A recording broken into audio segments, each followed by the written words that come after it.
Hi guys, welcome back to my channel. If you're new here, my name is Nicole and I have recently given birth to my second child. I have been documenting my journey here through pregnancy loss and infertility. So if you want to check out those videos, I will link a playlist down below and at the very end of this video for you guys to check them out. But I wanted to come on here and share my positive birth story after having a very negative, or I guess you would say scary delivery the first time. And I hope that I can share some positivity with you guys, that just because you had one traumatic birth does not mean that your next will be traumatic. Before I get into my actual birth story, I just want to tell everybody that has been following my TTC journey that I'm really sorry that I haven't posted this sooner. I'm sure you guys have been waiting since it's been like months. I gave birth in the very end of February. I did go into labor early, so it kind of messed up some things I was planning on videotaping other things for you guys, and I went into labor early. You probably can hear my toddler. He's outside the room playing. So I'm really sorry if that is disruptive. So that was a super long intro, so let's get into my birth story. On February 10th, which would make me 36 weeks in one day, I went in for a normal doctor's appointment with my OB at 36 weeks, or for my 36 weeks. And I was 2 centimeters dilated, but he was up really, really high. So she was struggling to feel if I was dilated or not. So she was guessing 2 centimeters. She said it could be a little less, a little more. It was hard for her to tell because he was so high up. But I wasn't that shocked that I was already 2 centimeters dilated because I was having contractions really early on. They were like, I'd have one and they'd go away, and I'd have one and it'd go away. And I've heard once you've had a baby before, you tend to dilate sooner. So that's probably part of it as well. So the next day, February 11th, after I had just had that cervical exam, I lost a large amount of mucus. I believe it was my mucus plug, but I'm not 100% sure. I did take a picture of it. I don't know if I'll post it or not because it's kind of gross. I have read that after a cervical examination, you can lose mucus or have a little bit of bloody show. So I don't know if that was just part of the effects from the cervical examination. After this examination at 36 weeks, I started to have more cramping, like I was having contractions. They were all over the place. Sometimes it would be like an hour where I'd have these really mild contractions that were like 20 minutes apart or 10 minutes apart. They were super sporadic, and then they'd go away, and then I'd have them again. So this is known as Braxton Hicks, you know, those fake contractions. They're not actually real labor, but I definitely think they were doing something. On February 24th, so I was 38 weeks in one day, I went in for my cervical examination again. And when I was checked, I was 4 centimeters dilated, but she couldn't really tell me how effaced I was because I was so high. She had a very hard time feeling my cervix at all. So again, she was saying, I think you're like 4, it could be 3, it could be more. I'm not really sure, because she was having such a hard time feeling my cervix because he was so high. The crazy part is, at this appointment, she said, you know, you could have him tonight, or you could still come in here at 40 weeks and still be pregnant. I'm not sure because he is so high up there. But some people hear 4 centimeters dilated and they're instantly like, oh, you're in active labor. Which I wasn't in active labor just yet. That being said, as soon as I had that cervical examination, those backs and hicks that I had been having started to progress more and more and more. They weren't regular contractions, they weren't consistent. I wasn't having them close together, but they were very uncomfortable. The next morning, the 25th, the day I went into labor, at 4 a.m., I woke up and I had a little bit of blood in discharge, which can be kind of scary if you've lost a baby before. I don't even want to say kind of, it is scary when you lost a baby before, but it can be very normal to have a little bit of bloody discharge after a cervical examination, or even as you just get closer to giving birth. So I did call my doctor's office and expressed to them my concern. It was a Saturday, so I had to talk to somebody at the actual labor and delivery unit. They were super sweet and super understanding, and they told me, hey, if you're worried, if you're concerned about anything, come in, we'll check you out, we'll make sure everything's okay, but it could just be the start of labor, and if you think you're just having if you think you're just in an early stage of labor, it is better to stay home. That way you can progress at home, which I did tell myself, okay, if I have more bleeding, if anything feels out of normal, if I have less movement, I'm just gonna go and get checked out. But everything felt really normal. I didn't have any lack of movement. I didn't have weird pains by any means. I was contracting and they were uncomfortable contractions, but it didn't feel abnormal. So I felt comfortable staying home. As that morning progressed, I noticed I was having more contractions and they still were very inconsistent. So I decided, look, I'm just gonna go out, walk my neighborhood a few times, see if this progresses my contractions, and then if they're progressing, then I know it's moving towards a real labor, and then if they're not progressing, then I know that it's just another false labor kind of thing. I walked around the neighborhood a few times. They kind of were still coming and going. So I just went home, sat on the couch, tried to be comfortable, and I was so uncomfortable. I got the exercise ball out, which if you are pregnant and you have an exercise ball, go and get one. They are amazing. Get one that's the right size for you, but they're so comfortable. So I literally sat on that ball and watched TV with my family, and it was amazing. It felt 100 times better to be sitting on that than sitting on the couch or even laying in bed. I tried to go and take a nap because I knew that this labor was gonna be a long labor. I had been kind of on and off in labor for 2 weeks. It wasn't the worst labor, but I'd feel I'm having contractions and they'd go away. I feel I was having contractions and they'd go away. So I was I'll take a nap.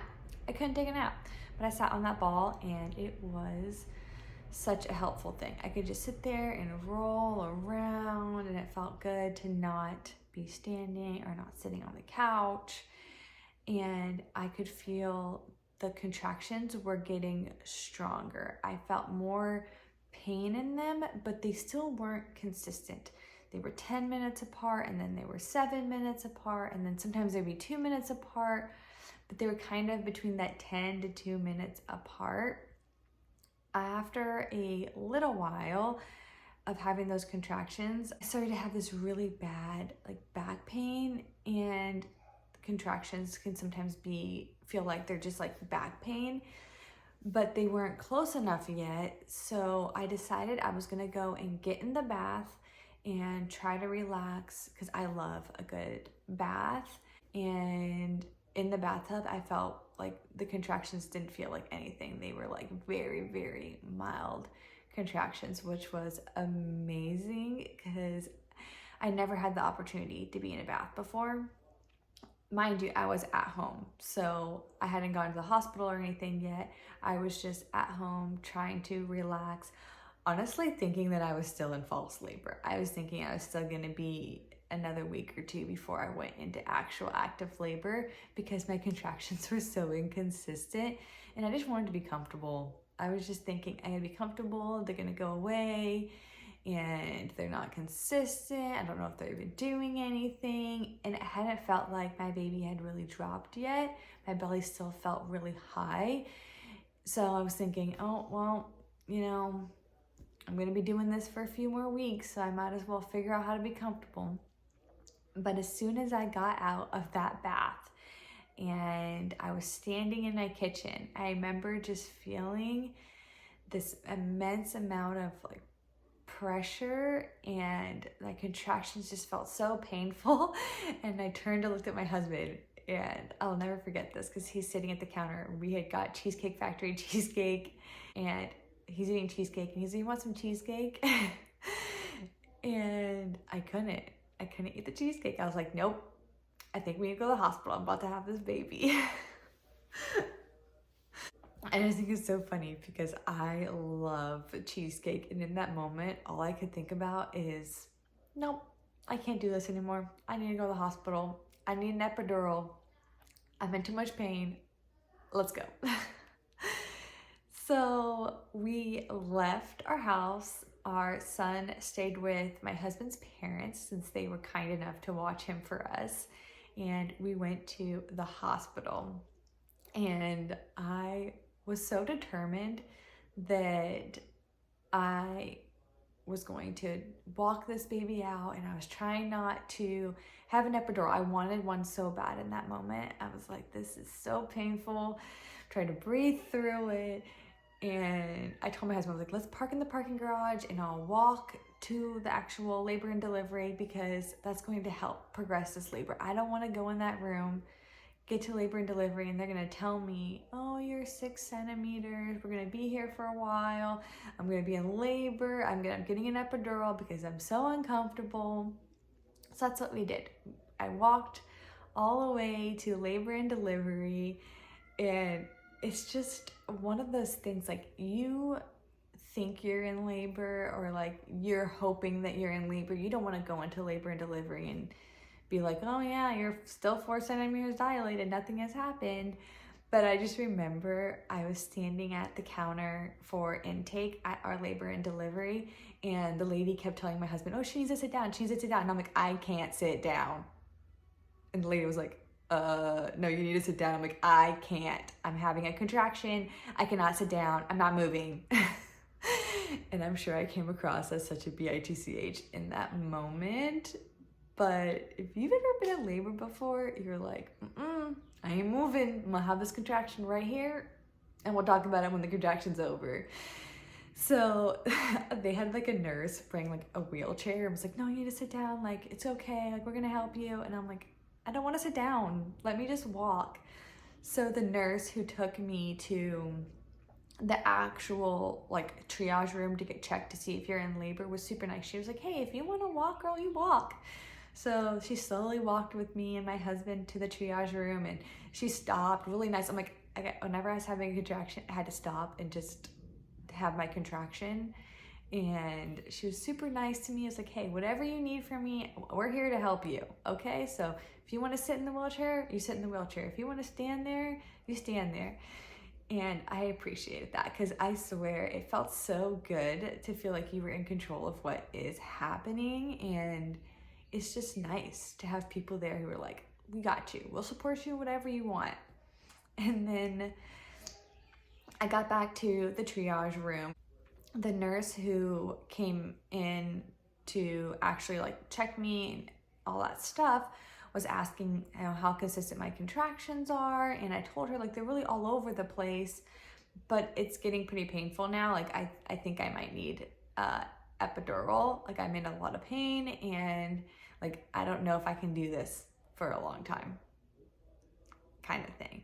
And my whole plan was, hey, I don't want an epidural if I don't need one. But if I need one, I'm just gonna take it. Because honestly, what's the point of being in pain if you don't have to be in pain? So she said, okay, let's just get you checked out, and then we will know, okay, if you're ready for an epidural, we can give you one, or what our plan of attack is, kind of thing. So we kept trying to wait for like a contraction to pause for her to come and check me. And they also wanted to get double IVs in me because I did hemorrhage in my last labor and delivery. If you don't know about that, I will definitely post that video in the bottom in this description so you can learn about my prior labor delivery story. But they're trying to get the other IV in me, or get an IV in me, just to be precautious, just in case. And the lady was like, I need to check you. And I'm still having, like, every time like she was there to check me, I was having a contraction again. Okay, so 12:30, she's was like, you're like 9 centimeters dilated. You're really high, so I'm not like 100% accurate about like if it actually is 9, but she's like, let me get in a midwife or a doctor to come in here and check you to see if you're actually 9, because she's like, we need to move you to labor and delivery. And I was like, holy shit, there's no way I am 9 centimeters dilated. Like, this is insane. Because it didn't feel as painful as it was with my first. Like, it felt a lot easier to cope with. Like, I was the point where I was like, okay, I'm having a hard time coping now. But with my first, I felt like I was in so much more pain than I am this time.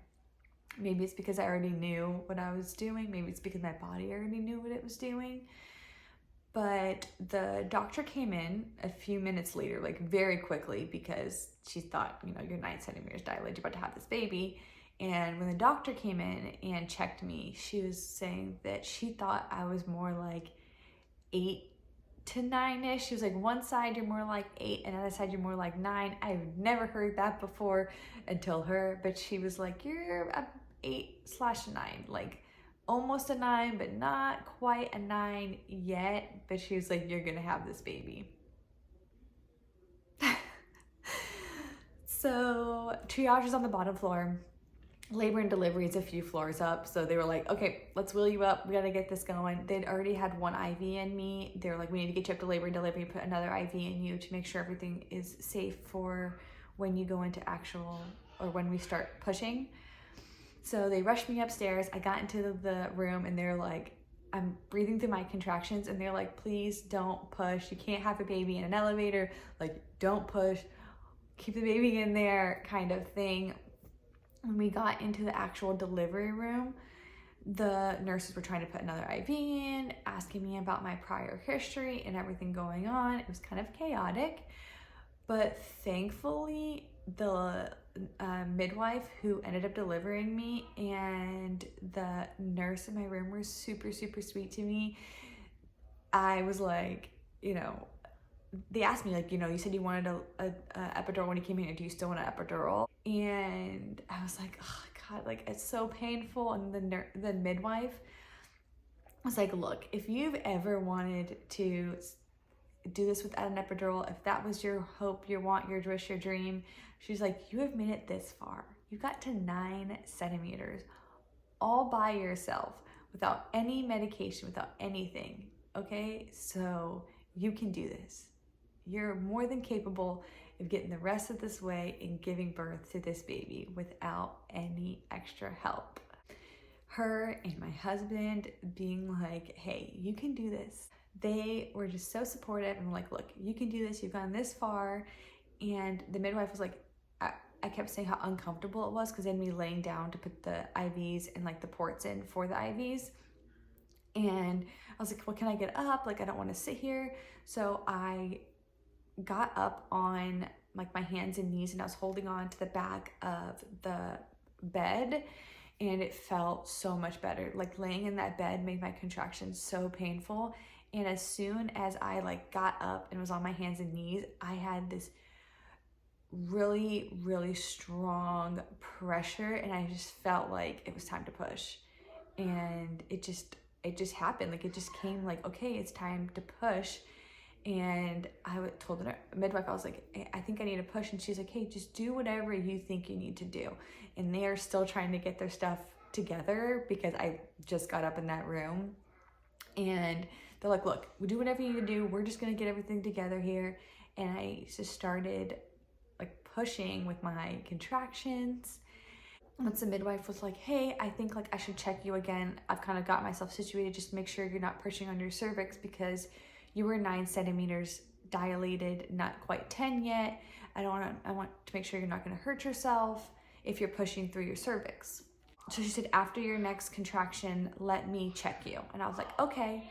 So I was in the middle of a contraction as she was saying that. And as like we're having this conversation, my water pops.